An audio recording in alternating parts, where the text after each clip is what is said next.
Gandhi film بنی تو اس کے بعد گاندھی کو لوگ پہچاننا شروع ہوئے ہیں، جبکہ گاندھی اتنا امپورٹنٹ پرسنالٹی تھی. دین ہی سیٹ کہ یہ سنڈے کی چھٹی ہم مناتے ہیں یہ تو ایک کرسچنس کا تہوار ہے، تو اس کا مطلب ہے کہ وہ فیوچر میں اس چھٹی کو بھی کریں گے. دین ہی سیٹ میں سمجھتا تھا کہ میری ماں نے مجھے جنم دیا، یہ اب مودی کہہ رہا ہے، لیکن مجھے پر آتما نے بیچا ہے دھرتی پہ. تو اس سوچ کے ساتھ جو بندہ پرائم منسٹر بنے گا تو اس سے دیکھیں it will be a disastrous for the minorities inside India and for the region. اور ایز اے ہول بھی یہ خود ہندوستان کے لیے بھی ایک بہت بڑی تباہی ہے ڈاکٹر صاحب، یہ جو کچھ ہونے جا رہا ہے، اور ہم دیکھ رہے ہیں کہ وہاں اپوزیشن بھی اس طرح سے پرفارم نہیں کر سکی.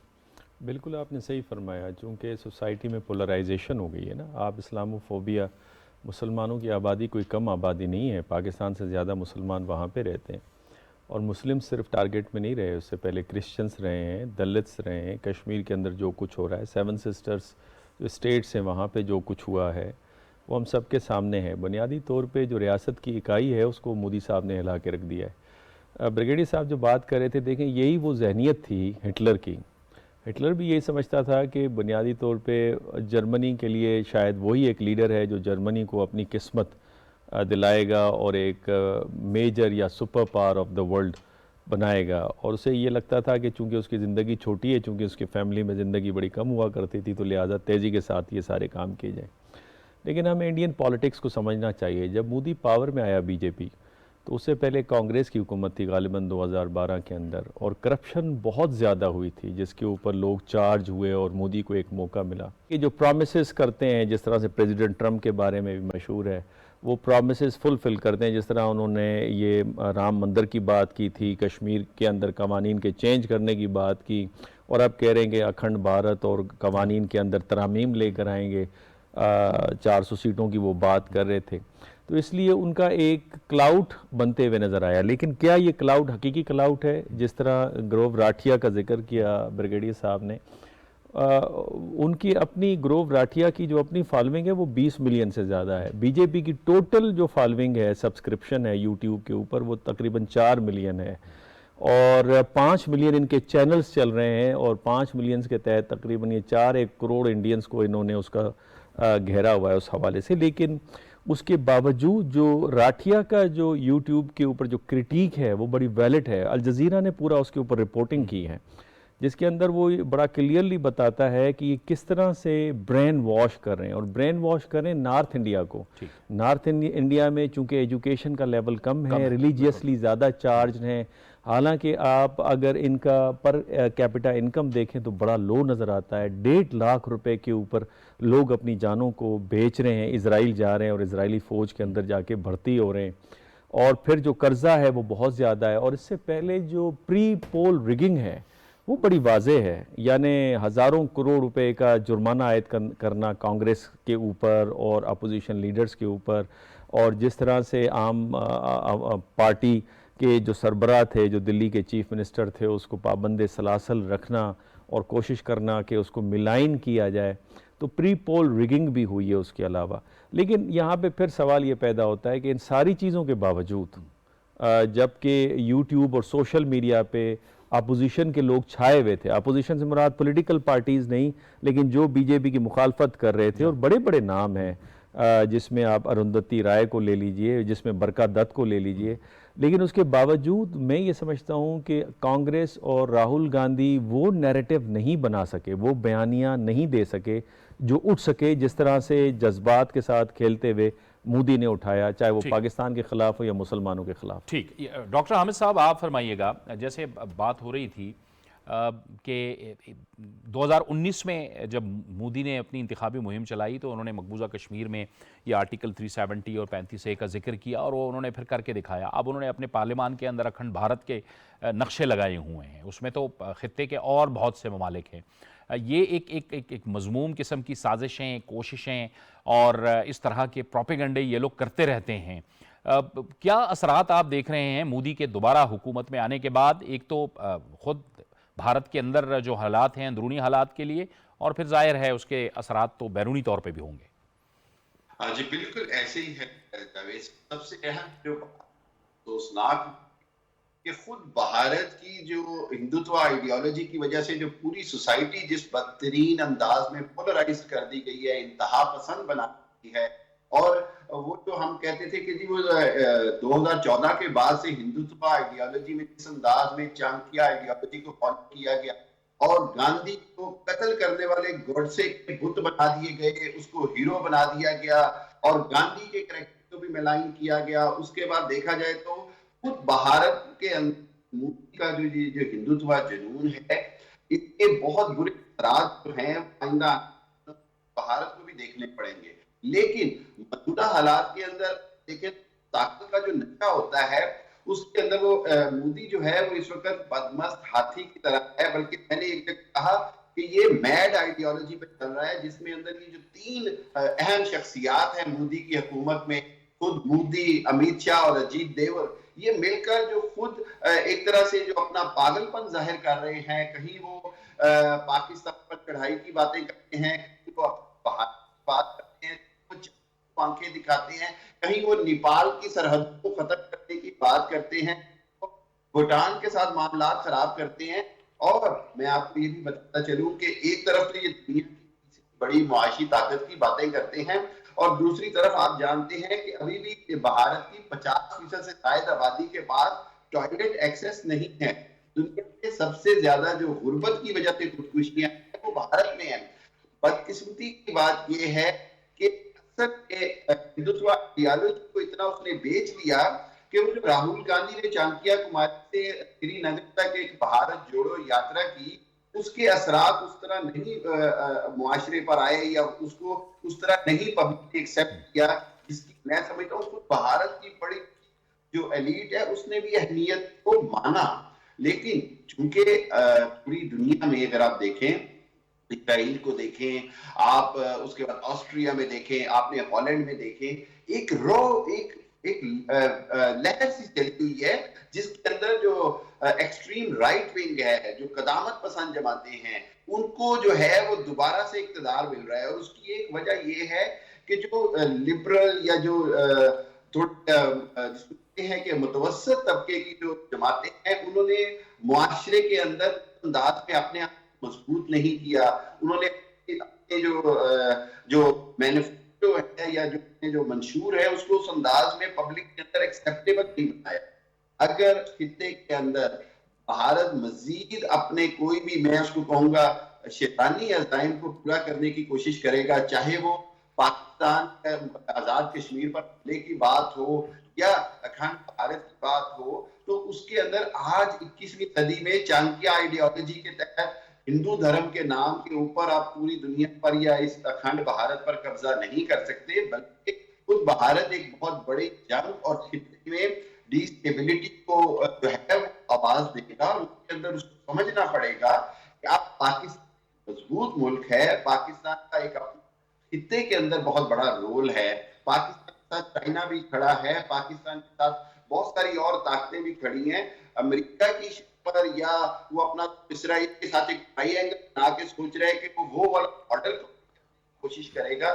تو میرا یہ ہے کہ سخت قیمت بھی اٹھانی پڑے گی، اور ضرورت اس بات کی ہے کہ انڈیا کے اندر جو تھنک ٹینکس ہیں وہ اس بات کے اوپر بات کریں کہ اکھنڈ بھارت کے نام پر، ہندوتوا کے نام پر اگر اقلیتوں کا اس طرح سے استعمال کیا گیا اور ہمسایہ ممالک سے تعلقات خراب، صحیح۔ یہ بریگیڈیئر مسعود صاحب، یہ تو بھارت کا بہت پرانا خواب ہے نا کہ وہ اس علاقے میں بالادستی اپنی قائم کرے، لیکن پاکستان کے ساتھ جو اس نے کیا اور اس کے ساتھ جو پھر ہوا وہ بھی دنیا نے دیکھا، چین کے ساتھ جو کچھ وہ کرنے کی کوشش کر رہا ہے اور وہ پھر ان کے ساتھ جو کچھ ہوا وہ بھی پوری دنیا نے دیکھا، وہ تو خواب پورا نہیں ہو سکا، چاہے بھلے وہ کسی کی شے پہ بھی کر رہا ہو۔ جی ہاں، دیکھیں ایک تو یہ چیز سمجھنے والی ان کے ہیجمانک ڈیزائنس ہیں، دیٹ از انڈرسٹوڈ۔ پھر اکھنڈ بھارت کی بات کرتے ہیں، ابھی جو انہوں نے نئی بلڈنگ بنائی تھی اس میں اکھنڈ بھارت کا ایک میپ بنایا ہوا ہے، جس میں افغانستان بھی شامل ہے، پاکستان بھی ہے، بھوٹان، بنگلہ دیش سارے شامل، دیٹ از اکھنڈ بھارت۔ اور ان کا جو سنگھ پریوار کا کہنا ہے all that south of Himalayas north of Indian Ocean is Akhand Bharat, تو اس حساب سے ان کی ایک سوچ ہے۔ اور پھر دیکھیں کہ وہ جس طریقے سے ابھی بیانات ان کے آ رہے ہیں، جو ان کے ریٹرکس آ رہے ہیں، تو ان سے مطلب جو مینیفیسٹو میں دیکھے کہ جو 2019 میں مینیفیسٹو میں تھا کہ ہم 370 ختم کر دیں گے، ہم یہ کر دیں گے، وہ کر دیں گے، انہوں نے امپلیمنٹ ان کو کر دیا تھا. اب ریٹرکس میں انہوں نے کہا کہ ہم پتہ نہیں AJK میں آئیں گے، ہم گلگت بلتستان جائیں گے، ہم یہ کر دیں گے، اور ایک قسم کا وہ ہے انٹرنیشنلی پھر چائنا کے ساتھ جہاں آپ نے مینشن کیا ہے، چائنا تو ان کو وہ مارا ہے چائنا نے. اور دیکھیں without firing a but Galwan میں کیا ہوا. And today China has occupied 2500 square kilometres of area in Ladakh, جبکہ مودی یہ ڈرم بیٹ کرتا رہا کہ 1 انچ زمین بھی نہیں دی ہے. اور چائنا نے کہا ہم آئے ہیں، ہم جائیں گے یہاں سے نہیں. تو چائنیز کے پیچھے ان کی جرت نہیں ہے. جہاں تک پاکستان کی بات ہے، اب کچھ لوگوں کو میں نے سنا کہ وہ بات کر رہے ہیں کہ یہ بڑا تھریٹ ہے، یہ کر سکتے ہیں، وہ کر سکتے ہیں. دیکھیں پاکستان وہ وار پاکستان نہیں جو 71 سے پہلے تھا. اب پاکستان ایک کنونشنل فورس ہے. پاکستان کی کنونشنل فورس نے جس طرح آپ نے کہا وی ڈیمانسٹریٹڈ 27 فروری 2019 کو ہم نے اپنی کیپیبلٹی شو کی، کنونشنل کیپیبلٹی. تو ہماری میزائل ٹیکنالوجی دیکھ لیں. نیوکلر کو تو ہم بعد میں لے کے آتے ہیں. پاکستان پہ کچھ کرنے سے پہلے وہ 100 دفعہ سوچے گا اس کے ساتھ پہلے کیا ہوا ہے. اور لیکن انٹرنیشنلی نیشنل انٹرسٹ دیکھا جاتا ہے. تو آپ نے دیکھا یونائٹڈ اسٹیٹس کے لیے they are acting as a policeman in the region. وہ چائنا کو کنٹین کرنا چاہتے ہیں. دیٹس وائی افغان سائل بھی یوز ہو رہا ہے، سی پیکس پہ اٹیک بھی ہو رہے ہیں، خیبر پختونخوا میں ہو رہے ہیں، بشام والا تھا، چاہے بلوچستان ہے. تو یہ بہت سارے فیکٹرز ہیں جس میں انوالومنٹ ہے. تو ہمیں ایز اے نیشن انڈیا سے ہم نے خیر کی امید نہیں رکھنی چاہیے. انڈیا ہمارے ڈسٹیبلائز کرنے کے تمام وہ حربے استعمال کرے گا. افغانستان میں ایکسس یہ حاصل کر رہے ہیں، یہ کوشش کریں گے. اور ابھی بھی سلیپر سیلز ان کے یہاں پہ ایکٹیو ہیں. اور پھر یہ کچھ لوگوں نے یہ بھی بات کی تھی ہمیں ٹریڈ ان کے ساتھ کرنے چاہیے. کسی صورت میں یہ ممکن ہی نہیں ہے انلیس جموں اینڈ کشمیر پہ کوئی بات چیت نہیں ہوتی ہے. بالکل صحیح، بالکل صحیح. ڈیزائن تو ہیں ڈاکٹر صاحب ان کے. پاکستان اور چین کو لے لیں، نہ صرف پاکستان اور چین بلکہ جو دیگر جو چھوٹے ممالک ہیں ان کے ساتھ بھی ان کے تعلقات اس طرح سے نہیں ہیں، اور وہ بھی تشویش میں ہی مبتلا نظر آتے ہیں. تو یہ ان کا دوبارہ سے آنا، وہی ہندوتوا مائنڈ سیٹ، وہ ظاہر ہے ان کے ریلیشن شپ پہ اثر انداز تو ہوتا. یہ بڑا اچھا پہلو آپ نے اس کو آشکار کیا. دیکھیں ود ان انڈیا تو مودی صاحب کے آنے سے جو نقصان ہوگا سو ہوگا، لیکن خطے کے اندر جو ڈی اسٹیبلائزیشن ہے وہ بہت نمایاں ہے. یعنی مالدیوز کے ساتھ جو ان کے ریلیشن شپ، آؤٹ انڈیا کی جو تحریک چلی، نیپال نے اپنے نقشوں کو جاری کیا اور بتایا کہ یہ ہماری زمین کے کچھ حصوں پہ آپ قابض ہیں. بنگلہ دیش کے اندر بڑے ڈیمانسٹریشن ہوتے رہے حسینہ معین کے خلاف بھی اور انڈیا کے خلاف بھی کہ ہمارے سیاسی معاملات کے اندر مداخلت کر رہا ہے. سری لنکا نے پروٹیسٹ کیا ہے کہ ہمارے جزیرے کے اوپر ایک ان کی آنکھیں ہیں. پاکستان کے ساتھ تو پرانی دشمنی ہے. تو مودی نے حقیقت میں اگر آپ دیکھیں تو بھارت کو آئسولیٹ کروا دیا ہے. اور چائنا نے بڑی خوبصورتی کے ساتھ، جو کہ کام شاید ہم نہیں کر سکے جو چائنا کر پایا، کہ ہر اس پڑوسی ملک جو بھارت کا پڑوسی ملک ہے وہ چائنا کا اس کے ساتھ رشتہ، اور چائنا کا بھی پڑوسی ملک ہے جہاں پہ جا کے انہوں نے انویسٹمنٹ کی ہے. تھوڑی سی میں ایک بات اور بھی کرتا چلوں. پاکستان میں کچھ ہماری جو پولیٹیکل فگرز ہیں ان کو مس پرسیپشن ہے ایک بہت بڑی.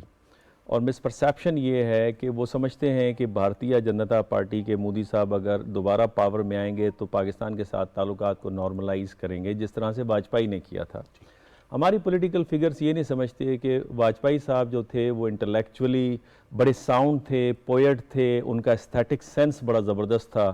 تو وہ آ گئے لاہور کے اوپر معاہدہ کرنے کے لیے. مودی کا نہ وہ ایستھیٹک سینس ہے، نہ اس کا وہ بیک گراؤنڈ ہے، نہ انٹلیکچولی وہ اتنا ساؤنڈ ہے. دوسرا یہ ہمیں یہ بھی سمجھنا چاہیے کہ اس وقت بھارتیوں کا مائنڈ سیٹ کیا ہے، ان کے پالیسی میکرز کی، جس کا ذکر ہمارے دونوں مہمانوں نے کیا. جو مودی صاحب کی کلوز ٹیم ہے وہ یہ پوچھتے ہیں کہ پاکستان بھارت کو کیا دے سکتا ہے. کمزور پاکستان معاشی اور سیاسی لحاظ سے بھارت کو کیا دے گا. اور وہ یہ سمجھتے ہیں کہ پاکستان اس سچویشن میں جتنی پاکستان سے کنڈیشنز منوا سکتے ہیں کشمیر کے معاملے کے اوپر، ٹرانزٹ روٹ کے معاملے کے اوپر، بھارت کی اجارہ داری خطے کے حوالے سے، وہ آپ منوا لیں. کچھ چیزوں پہ کچھ ریڈ لائنز کو ہم نے ایکسیپٹ کیا ہے بالفرض. ہم یہ سمجھتے ہیں کہ جو ویسٹ ہے اس کا جھکاؤ بھارت کی طرف سے اپنے مفادات کی خاطر، چاہے چائنا کو کنٹین کرنا چاہیں یا منڈی کے حوالے سے. ہم یہ بھی سمجھتے ہیں کہ جو ہمارے فرینڈلی جو نیشنز ہیں ان کے تعلقات بھارت کے ساتھ بہت اچھے ہیں، جیسے چین کے $125 بلین کی ٹریڈ ہے، سعودی عرب کی تقریباً $100 بلین کی انویسٹمنٹ ہے، اور اس کے علاوہ ایران کے ساتھ چاہ بہار کا آپ نے دیکھا، ابھی تو وہ خیر گھاٹے میں پڑ گیا، اور پھر UAE کے اندر جو مندر کا افتتاح ہے. تو یہ وہ چیزیں ہیں. ہمیں یہ سوچنا ہوگا اس ساری سچویشن میں کہ ہمارے پاس پریگمیٹک پالیسی نہیں ہے، اسے بنانا ہوگا. وہ کس طرح بنائیں گے؟ وہ اسی صورت میں آپ بنائیں گے جب آپ ایک ویل کوآرڈینیٹڈ پالیسی بنائیں اور ویل کوآرڈینیٹڈ ایک نیریٹو ڈیولپ کریں، اس کو ڈسیمنیٹ کریں. جس طرح سے بریگیڈی صاحب نے کہا وہ زمانہ گزر گیا. آپ نیوکلیر ویپن کو، ڈیلیوری سسٹم کو ایک سائڈ پہ رکھیے، لیکن کنونشنل فورس آپ ایئر فورس کو لے لیجئے. باقی تو بریگیڈی صاحب بتائیں گے گراؤنڈ فورسز ہماری. لیکن جو 2002 میں مشرف صاحب نے کہا تھا کہ گراؤنڈ فورسز پہ آئیں پھر دیکھتے ہیں، آپ ایک دفعہ اندر گھسیں. آپ کی جو ایئر فورس ہے وہ بہت زیادہ تکڑی ہے.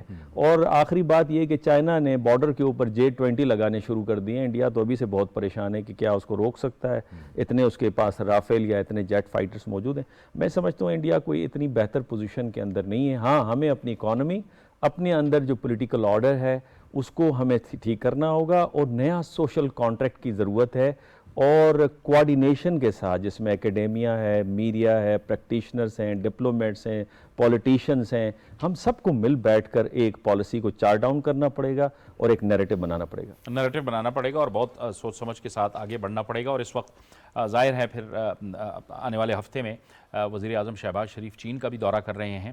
یہ بھی ایک بڑا اہم دورہ ہوگا، اور ظاہر ہے چین اور پاکستان کا اس خطے میں امن کے حوالے سے بھی بڑا اہم کردار ہے، اور پھر اقتصادی جو ایک راہداری یا پھر اقتصادی ایک رابطہ کاری ہے مختلف ممالک کے درمیان، اس میں بھی بڑا اہم کردار ہوگا. ایک بریک کا وقت ہوا چاہتا ہے، اور بریک کے بعد ہم بات کریں گے مسئلہ فلسطین کے حوالے سے کہ وہاں پر اب بھی جو اسرائیلی بربریت ہے اس کا سلسلہ جاری ہے. ایک بریک کے بعد.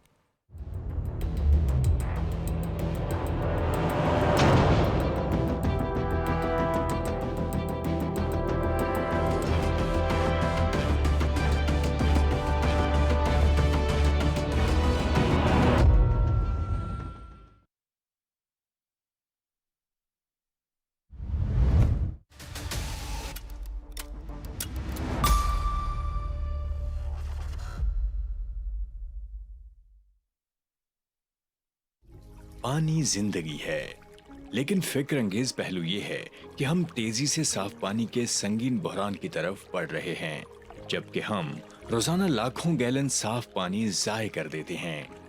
دوسری جانب بلوچستان اور اندرون سندھ سمیت ملک کے مختلف علاقوں میں لوگوں کو پینے کے صاف پانی کے لیے میلوں کا سفر کرنا پڑتا ہے.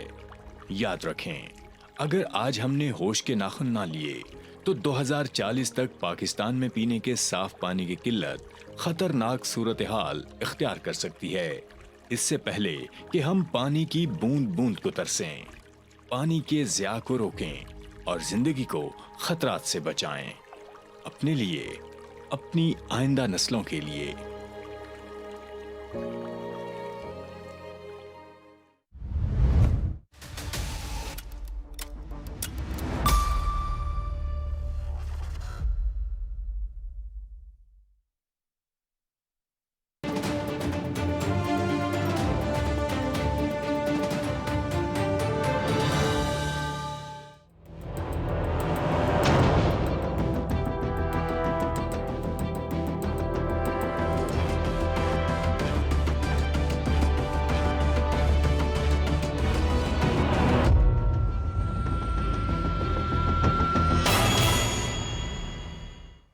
بریک کے بعد ایک بار پھر آپ کو خوش آمدید کہتے ہیں، اور پروگرام کے اس مرحلے میں ہم بات کریں گے اسرائیل جو کچھ رفح، غزہ اور مقبوضہ مغربی کنارے میں کر رہا ہے، بدترین دہشت گردی وہاں پہ کر رہا ہے، اور عالمی سطح پر ایک نئی کوشش کا آغاز بھی ہو چکا ہے کہ وہاں پر ہر صورت میں جنگ بندی کی جائے اور اسرائیلی بربریت کا خاتمہ کیا جائے. تو اس پر ہم گفتگو کو آگے بڑھاتے ہیں. ڈاکٹر حامد مشرقی صاحب، ظاہر ہے نئے منصوبے بھی آ رہے ہیں، امریکی صدر کی جانب سے بھی ایک منصوبہ پیش ہو گیا ہے، اور ظاہر ہے جو دیگر عرب ممالک ہیں، جو دیگر طاقتور ممالک ہیں، وہ بھی اسرائیل پر زور ڈال رہے ہیں. لیکن باوجود اس کے کہ منصوبے بھی پیش ہو رہے ہیں، لیکن اسرائیل کی جو بربریت ہے وہ اب بھی جاری ہے فلسطین میں. جی بالکل جاوید صاحب، بات یہ ہے کہ اسرائیل کو روکنے والا طاقت ہے امریکہ، اور امریکہ نے پچھلے 6-7 مہینے میں 7 اکتوبر سے لے کر اب تک جس انداز میں غیر مشروط حمایت کی اسرائیل کی، اس نے نیتن یاہو کو، جس کو کہتے ہیں نا بے لگام گھوڑا بنا دیا، ایک ایسا شخص جس نے تمام دنیا کے جنگی قوانین، اخلاقی قوانین اور سب کی جو ہے وہ دھجیاں اڑا کے رکھ دی۔ بلکہ آپ نے دیکھا کہ جو انٹرنیشنل کرمنل کورٹ کا بھی جو جسٹس کا فیصلہ آیا، اس کے اندر اس کو کہا گیا کہ فوری طور پر جنگ بندی کرے، لیکن انہوں نے اس فیصلے کو بھی اڑا کے رکھ دیا۔ اب 40,000 کے قریب معصوم فلسطینیوں کی شہادتوں کے بعد ایک طرف وہاں کی نسل کشی کی جا رہی ہے، غزہ میں جو کچھ ہوا پوری دنیا نے دیکھا، اس سب کے بعد اگر جو بائیڈن نے جو ابھی منصوبہ دیا اس سیز فائر کے حوالے سے، 3 سٹیجز کے حوالے سے، اس منصوبے کے اوپر بھی فوری طور پر جو نیتن یاہو کی کابینہ ہے اس کے اندر بھی بات آ گئی تھی کہ 2 وزراء نے کہا جی کہ اگر اس پر عمل کیا گیا تو ہم استعفیٰ دے دیں گے۔ یعنی کہ ایک ایسی جس کو کہتے ہیں جنونیت سوار ہے اسرائیل کی حکومت اور ان کے جو افواج کے اوپر، IDF کے اوپر، کہ وہ کسی بھی انداز میں اب مکمل طور پر غزہ کو ملیا میٹ کر کے بھی ختم کرنا چاہتے ہیں۔ لیکن یہاں پر میں یہ سمجھتا ہوں کہ جو دنیا کے اندر جو اوسلو ایگریمنٹ ہوا، 2 ریاستی منصوبے کی بات ہوئی، اس کے بعد ہم نے دیکھا کہ اس انتفاضہ ہوتا ہے، سب کچھ ہوتا ہے، لیکن بدقسمتی یہ ہے کہ کوئی بھی اسرائیل کو اس کے جنگی جرائم کے اوپر پچھلے 70 سال میں اور خصوصاً پچھلے 20 سال میں جواب دہ نہیں ٹھہرایا جاتا۔ ایک طرف تو امریکہ بات کرتا ہے اس امن منصوبے کی، اور دوسری جانب کہہ دیتا ہے جی کہ جو انٹرنیشنل ICJ نے جو فیصلہ دیا ہے اس کو نیتن یاہو نہ بھی مانے تو اس سے کوئی فرق نہیں پڑتا۔ میں یہ کہوں گا کہ اب اردن نے، سعودی عرب نے، قطر نے، پاکستان نے، بہت سارے ممالک اس کوشش میں ہیں کہ کسی بھی حالت میں سیز فائر ہونا چاہیے، فلسطینیوں کا قتل عام بند ہونا چاہیے، لیکن اس کے ساتھ ساتھ پائیدار حل کے لیے بات ہونا بہت ضروری ہے۔ جب تک پائیدار مستقل امن کی بات نہیں ہوگی جس میں فلسطینیوں کی ریاست اور ان کے حقوق کو نہ مانا جائے گا، میں سمجھتا ہوں یہ خطہ جو ہے یہ ایک آتش فشاں کی طرح ہے، جو آتش فشاں ہر چند سال بعد پھٹتا رہے گا۔ اس کا مستقل حل کے لیے امریکہ کو خود کوئی فیصلہ کرنا ہوگا اور اسرائیل پر دباؤ ڈالنا ہوگا۔ ٹھیک ہے ڈاکٹر منور صاحب، اس میں ہم دیکھ رہے ہیں کہ ICJ کا ایک بڑا مضبوط فیصلہ آیا، اور پھر اسپین سمیت 3 ممالک نے بھی بڑا ایک فلسطین کو آزاد ریاست تسلیم کیا۔ ایک زبردست قسم کے یہ فیصلے تھے جو آئے ہیں۔ اسرائیل میں بہت اس وقت سخت پریشر آپ کو نظر آتا ہے، انٹرنلی بھی اور ایکسٹرنلی بھی۔ آپ انٹرنلی دیکھیں تو اسرائیل کے اندر بہت بڑے پروٹیسٹ ہو رہے ہیں، اور اسپیشلی ان فیملیز کی طرف سے جن کے لوگ ہاسٹیج ہیں اس وقت حماس کے ہاتھ کے اندر، اور وہ ڈیمانڈ کر رہے ہیں کہ آپ جو میڈیٹرز ہیں ان کے پروپوزلز کو ایکسیپٹ کریں، چاہے وہ US سے آ رہا ہے، قطر سے آ رہا ہے، ایجپٹ سے آ رہا ہے۔ دوسرا، اگر ریجن کے اندر دیکھیں تو نان اسٹیٹ ایکٹرز جس طرح کا پریشر بلڈ اپ کیے کھڑے ہیں، اور میں یہ کہتا ہوں کہ ریاست کے اسٹرکچر کو یہ خطرہ بھی ہے۔ جب ریاستیں اپنا کام پورا نہیں کرتی تو نان اسٹیٹ ایکٹرز نے سامنے آنا ہے، اور غالباً ریاستوں سے زیادہ منظم نظر آتے ہیں، چونکہ IR کے اندر ہم ہمیشہ کہتے ہیں کہ جو آرگنائزڈ مائنورٹی ہوتی ہے وہ ڈس آرگنائزڈ میجورٹی کے اوپر رول کرتی ہے۔ تیسرا یہ کہ اسرائیل کے اوپر یہ بھی پریشر ہے کہ نفسیاتی جو اس کی برتری تھی کہ اس کے پاس جو ایک نیٹ ورک تھا سائبر کا، سیکیورٹی کا، وہ ٹوٹ کے رہ گیا ہے، اور جب یہ وار کی یہ دھول چھٹے گی تو آپ دیکھیں گے اسرائیل ایک ٹوٹا پھوٹا کمزور سا ابھرتے ہوئے نظر آئے گا۔ انٹرنیشنل فورمز کے اوپر آپ دیکھیں، ابھی جمعرات کو پریزیڈنٹ زی نے ایک کانفرنس کی ہے عرب رہنماؤں کو اور دنیا کے ڈپلومیٹس کے ساتھ، جس میں انہوں نے امن کانفرنس کی ڈیمانڈ کی ہے فلسطین کے اوپر۔ ICJ کا آپ نے ذکر کیا، جو امید ہی ہم نے لگا کے بیٹھے تھے، اور نان مسلم یعنی ساؤتھ افریقہ اور باقی نان مسلم ریاستوں کی سپورٹ، اور بعد میں کچھ مسلم ریاستوں کا پیچھے کھڑا ہونا، یہ ایک بہت بڑی آپ کو نظر آتی ہے۔ اور ہمیں یہ تسلیم کرنا چاہیے کہ امریکہ جو ہے اس کا جو اس وقت پروپوزل آیا ہے جو بائیڈن کا، اسے ہمیں ویلکم کرنا چاہیے۔ امریکہ ڈکلائننگ پاور ہے، لیکن اب بھی اس کے پاس لیوریج ہے دنیا کے ہر حصے کے اوپر کہ وہ امن کے لیے، سیز فائر کے لیے اپنا اثر و رسوخ استعمال کر سکتا ہے۔ لیکن ہمیں یہ حقیقت بھی سمجھنا چاہیے کہ 1960s کے جو نیشنل سیکیورٹی ڈاکومنٹ آپ امریکہ کے دیکھیں، اس میں وہ کہتے ہیں کہ اسرائیل ان کی آؤٹ پوسٹ ہے، اسٹریٹجک آؤٹ پوسٹ ہے، لیکن اب مجھے لگتا ہے کہ امریکہ آؤٹ پوسٹ بن گیا ہے اسرائیل کی، چونکہ نیتن یاہو ہمیشہ یہ کہتے ہیں، ابھی بھی پروپوزل کو ٹھکراتے ہوئے کہا کہ long standing and of Israel جب تک فلفل نہیں ہوگا، یعنی کا کمپلیٹ خاتمہ جب تک ہم اس وار کو ختم نہیں کریں گے، چونکہ اس کی پولیٹیکل ڈیتھ بھی اس کو نظر آ رہی ہے۔ لیکن جو نیتن کا یہ ماننا ہے کہ I know how to manipulate the American president, یہ بڑا معنی خیز آپ کو نظر آتا ہے کہ مجھے پتہ ہے ان کو کس طرح سے ڈیل کرنا ہے. اور ایسے شواہد سامنے آئے جس میں انہوں نے سیکریٹ ویڈیوز بنائی ہوئی ہیں بہت سارے امریکن پولیٹیشینز، کانگریس مین کی. ماضی میں مونیکا لیوینسکی کا جو کیس ہوا تھا پریزیڈنٹ کلنٹن کے حوالے سے، وہ بھی ان کی طرف سے انسٹال کی ہوئی تھی اس میں وائٹ ہاؤس کے اندر. تو بڑی ایک اسٹرانگ لابی نظر آتی ہے. یہاں تک یونیورسٹیز میں جو 200 بلینئرز نے کہ ہم آپ کا خرچہ اٹھائیں گے، آپ ان ڈیمانسٹریشنز کو ختم کریں، وہ کون ہیں؟ تو لہٰذا لابی بڑا کام کرتی ہے. اس سے ہمیں سمجھنے کے لیے جو پلورلسٹک ماڈل ہے ڈیسیشن میکنگ کا، اسے سمجھنا ہوگا کہ پوری امریکن سوسائٹی نہیں، چند اسٹرانگ انفلوئنشل لابیز وہ کام کرتے نظر آ رہی ہے. But even then we must appreciate President Joe Biden کہ جو انہوں نے پروپوزل دیا ہے، this is the right action at the right direction. بہت دیر ہو چکی ہے لیکن اب اس پہ عمل ہونا چاہیے. مسعود صاحب، پوری دنیا میں فلسطینیوں کے لیے حمایت میں جس طرح سے اور جس انداز سے اضافہ ہوا ہے، آپ سمجھتے ہیں کہ اس نے بھی ایک بہت بڑا دباؤ ڈالا ہے خود بڑی طاقتوں پہ، وہ طاقتیں جن کا ہم ذکر کر رہے ہیں جو اثر رسوخ رکھتے ہیں اور اس خطے میں امن و امان وہ لا سکتی ہیں؟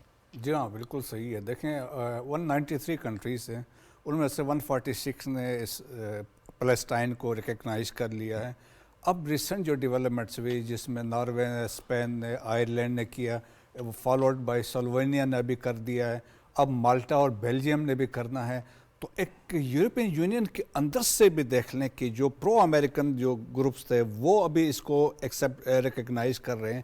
انہوں نے ریئلائز کی، جس طرح آج آپ نے دیکھا ایک جہاز 27 ٹن ایکسپلوسیو لے کے جو انڈیا چینائی سے نکلا تھا تو اسپین نے الاؤ نہیں کیا، لنگر انداز نہیں کیا اس نے، لیکن یہ جہاز ایک بہت لمبا راستہ اختیار کر کے گیا. تو اس کا مطلب ہے انڈیا بھی اس جینوسائیڈ میں برابر کا شریک ہے. لیکن میں اس میں ایک چیز ہائی لائٹ کرنا چاہتا ہوں، دی امپورٹنس آف رفح. ابھی دیکھیں اسرائیلی ایڈمنٹ کیوں ہے کہ وہ رفح میں جا کے ہم نے آپریشن کرنا ہے. اب رفح دیکھیں کہ آخر میں یہ لاسٹ سٹی ہے یا سمجھ لیجیے ڈسٹرکٹ ہے، تو اس کے رفح کراسنگ ہے، تو نیکسٹ از ایجپٹ.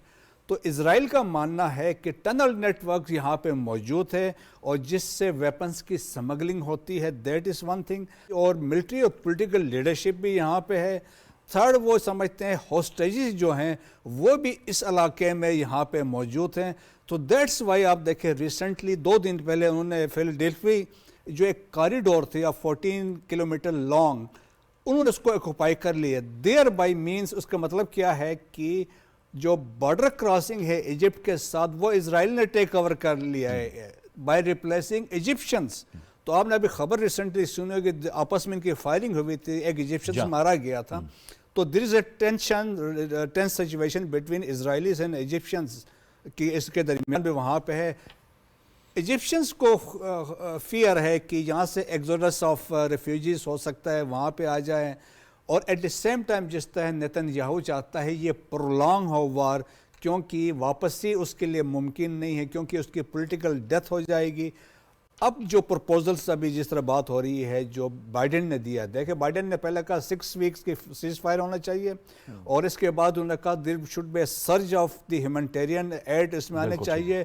پھر انہوں نے کہا ایکسچینج آف ہوسٹیجز وغیرہ ہونے چاہیے. اس کے بعد انہوں نے کہا پھر ہم ریکنسٹرکشن کریں گے. میرے خیال میں تو یہ ایکسیپٹیبل ہے. اور اسرائیل کے کیبنٹ کے اندر بھی بہت سارے لوگوں نے کہا یہ ٹھیک ہے. صرف جو ہے کہ نیتن یاہو اور الٹرا جو نیشنلسٹ ہیں وہ اس کو اپوز کر رہے ہیں، ہوسٹیجز کے فیملیز اس کو ویلکم کر رہے ہیں. میرے خیال میں لائکلی ہے کہ بائیڈن یا Americans they will prevail, they have the potentials کہ کچھ نہ کچھ بہتری کی طرف یہ حالات جائیں گے. اچھا، لیکن یہ ڈاکٹر احمد مشرقی صاحب جب ہم بات کر رہے ہیں کہ یہ ایک جہاز جو ہے وہ بھارت سے ہوتا ہوا اسلحہ گولہ بارود لے کے جا رہا تھا اور اسپین نے اس کو منع کر دیا لنگر انداز ہونے سے، کیونکہ اسپین ظاہر ہے اس نے ایک اپنی پالیسی اپنائی ہے، فلسطین کو آزاد ریاست اسے تسلیم کیا ہے. یہ نیکسس ہے ایک قسم کا اسرائیل اور بھارت کا. بھارت وہی طریقے وہی ٹیکنیک استعمال کرتا ہے مقبوضہ کشمیر میں، اور اسرائیل جو ہے وہ فلسطین میں اپنی بربریت کر رہا ہے. یہ نیکسس ہے بہت بڑا. بالکل ڈیفینیٹلی. دیکھیے بات یہ ہے کہ آپ نے دیکھا ہوگا کہ جب 2019 میں جب یہ 370 اور 35A کی ایپلیکیشن کی بات ہوتی ہے یا جس انداز میں کشمیریوں کے ساتھ کیا جاتا ہے، یہ مکمل طور پر انہوں نے وہ اسرائیل ماڈل کاپی کیا ہے، ان کو فائنینشلی ان کو ڈیمیج کیا ہے، اس کے بعد ان کی جو ہے جس انداز میں ان کو کنٹرول کیا گیا. میں یہ سمجھتا ہوں کہ یہ پورے خطے کے لیے بڑی خطرناک صورتحال ہے. جس انداز میں کھلے عام اس جنگ میں بھارت جو ہے وہ نہ صرف اپنا ناپاک رول ادا کر رہا ہے بلکہ اتنا قتل و غارت کر رہا ہے جو اسرائیل کا اس کو پورا سپورٹ کر رہا ہے لاجسٹیکلی. لیکن اس میں ڈاکٹر منور صاحب ضروری بات یہ ہے کہ جو عالمی ادارہ ہے، اقوام متحدہ ہے، اس کو بھی ان ساری چیزوں کو دیکھنا ہے کہ جو اس وقت مسائل ہیں اس میں سب سے بڑا مسئلہ کشمیر ہے، پاکستان اور بھارت کے درمیان مسئلہ فلسطین ہے، اس میں اس کو اپنا کردار ادا کرنا ہوگا. اور دنیا میں امن قائم ہی نہیں ہو سکتا جب تک یہ دو بڑے مسائل حل نہ ہوں. جاوید صاحب دیکھیں، جنگوں کے اوپر اس وقت امریکہ سالانہ $1 ٹریلین لگا رہا ہے. اقوام متحدہ جس کا مقصد امن اور خوشحالی کو قائم کرنا ہے دنیا میں، جو کہ دوسری جنگ عظیم کے بعد جو اس کو مقصد دیا گیا تھا، اس کا ٹوٹل بجٹ ہے $3 بلین. کہاں $1 ٹریلین جو جنگوں کو کروانے پہ لگایا جا رہا ہے اور امریکہ بہادر کی طرف سے کروایا جا رہا ہے، اور کہاں $3 بلین پورا بجٹ ہے یونائٹڈ نیشن کا.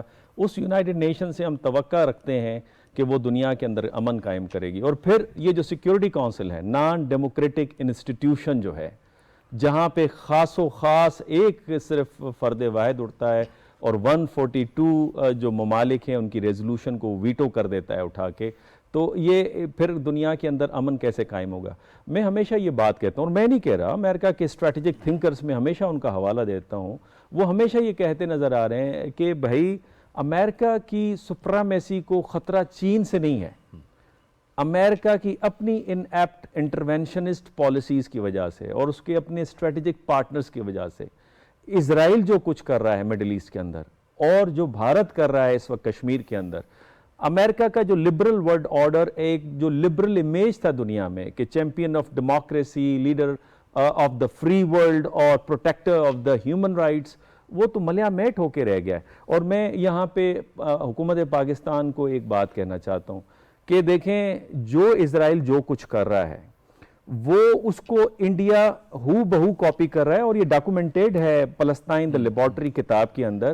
اور انڈینز نے اور زیادہ شدت کے ساتھ مودی کے پاور میں آنے کے بعد کشمیر میں کرنا ہے. اور یہ پاکستان کے پاس ایک عظیم، ایک بہترین موقع ہے کہ جب دنیا بہت زیادہ اجاگر ہو گئی ہے، ان کی کانشیس کا لیول بڑا ہائی ہو گیا ہے کہ حقیقت جو چہرہ ہے، حقیقی چہرہ ہے اسرائیل کا، وہ عیاں ہو گیا ہے، اور ظلم اور ستم اور بربریت اور نسل کشی کے حوالے سے کشمیر کو نتھی کریں اس کے ساتھ اور اس پہ ڈپلومیسی کریں. اگر آپ کے پاس اتنا پیسہ نہیں ہے، آپ دنیا میں جا کے ریچ نہیں کر سکتے، تو یہاں پر اسلام آباد میں جو ڈپلومیٹس بیٹھے ہیں ان کو بلا کر آپ بات تو کر سکتے ہیں، ڈوزیر بنا کے دے تو سکتے ہیں. جو کچھ فلسطین میں ہوا ہے اس سے کہیں زیادہ کشمیر کے اندر ہوتا ہے، تو اس کو آپ نتھی تو کیجئے نا. ایک تو وہی جو ہم بات کر رہے تھے کہ ایک تو اسرائیلی حکومت کو بھی بہت سخت تنقید کا سامنا ہے، اور دوسری طرف انتہا پسندی کی بنیاد پر مودی کو بھی عالمی سطح پر تنقید کا سامنا ہے. یہ دونوں ایک طرح کے ماڈل پہ چل رہے ہیں. پوری دنیا کو بتایا جا سکتا ہے یہ جو کر رہے ہیں. اب تو جیسے کہ پوری دنیا کی جو ہمدردیاں ہیں وہ ابھر رہی ہیں، فلسطینیوں کے ساتھ بھی ابھر رہی ہیں، مقبوضہ کشمیر میں جو نہتے مسلمان ہیں ان کے ساتھ بھی ابھر رہی ہیں. جی ہاں، میں اتفاق کرتا ہوں ڈاکٹر صاحب نے جو ایکسپلین کیا. تھوڑا سا میں نیکسس بتاؤں نا کس طریقے سے نیکسس ہے.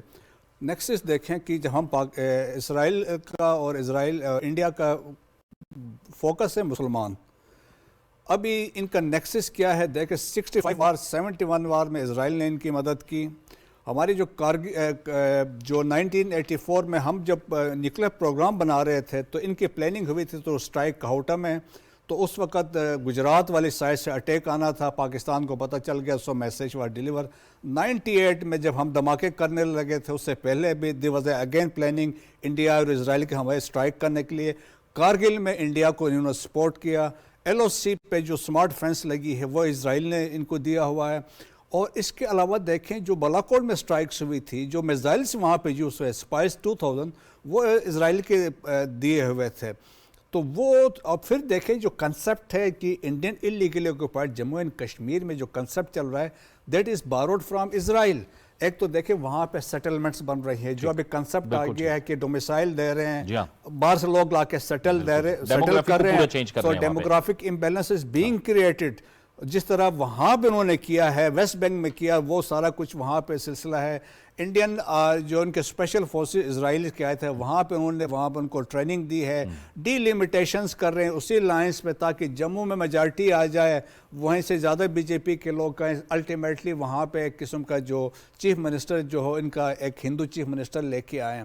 تو ان کا وہ ایک نیکسس ہے اور سملر لائنس پہ یہ اپریٹ کر رہے ہیں. اور آپ نے دیکھے انڈینز نیشنلز جا کے وہاں پہ لڑ رہے ہیں، ابھی ان کے کیجولٹیز ہو رہی ہیں، سارا کچھ ہے، اور ابھی جہاز میں چلا گیا. تو لیکن یہ ہے کہ نہ ہمیں انڈیا سے خیر کی امید رکھنی چاہیے، نہ ہمیں افغانستان سے خیر کی امید فی الحال رکھنی چاہیے، نہ اسرائیل سے تو ہم رکھ ہی نہیں سکتے ہیں. تو پاکستان کو اپنے نیشنل انٹرسٹ کو ہمیں پروٹیکٹ کرنا ہے، ہمیں اپنے قومی مفاد کے مطابق آگے بڑھنا ہے. بہت بہت شکریہ بریگیڈیئر مسعود صاحب، ڈاکٹر منور حسین صاحب، ڈاکٹر حامد خان صاحب، آپ کا بھی بہت بہت شکریہ. آپ ہمارے ساتھ اس پروگرام میں شامل رہے. عالمی برادری کو اور عالمی اداروں کو یہ سمجھنا ہوگا کہ مسئلہ فلسطین اور مسئلہ کشمیر یہ دو بڑے مسائل ہیں. جب تک یہ حل نہیں ہوں گے ان خطوں میں امن کا آنا ایک خواب ہی سمجھا جا سکتا ہے. اجازت دیجیے، اللہ حافظ.